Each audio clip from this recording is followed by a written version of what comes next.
think we can't ignore that one thing that happens in education. Everything changes all the time.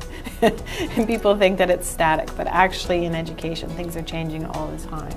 And the most recent changes seem to be revolving around digital technologies.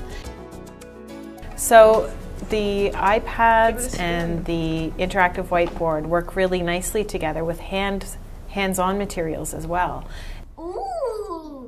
And so what we like to do is combine those touch technologies with kinesthetic play. Beautiful, Ms. So the touch technologies have two really interesting things coming together.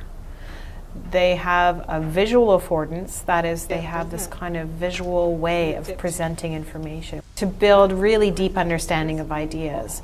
The second part is that we use gestures when we're using interactive whiteboards and iPads. Okay, and one more. The main thing that children were learning today was geometry.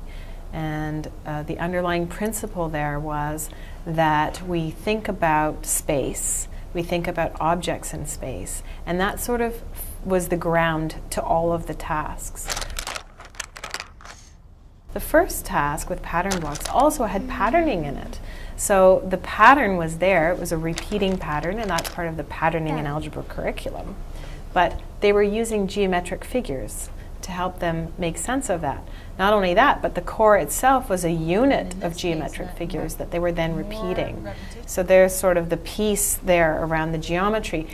In the second task, the students were using 3D mental rotations to make sense of cubes and blocks, and so that's why we asked them to make as many different buildings as possible. So they're looking at combinations, the geometry of those combinations, and then mentally and kinesthetically rotating the objects. Once they touched the iPads, they were gesturing the rotations of those same figures.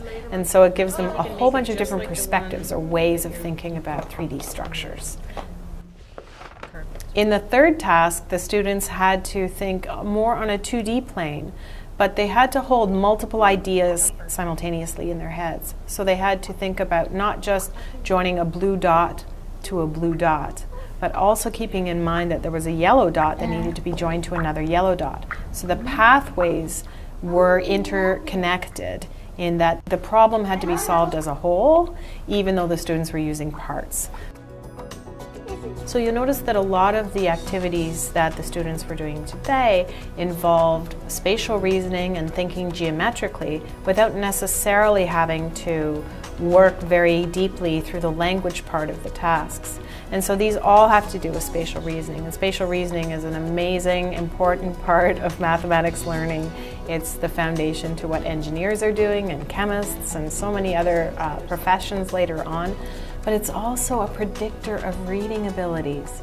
In fact, mathematics overall is an excellent predictor of reading and math and social studies, grade retention, all kinds of things we didn't expect.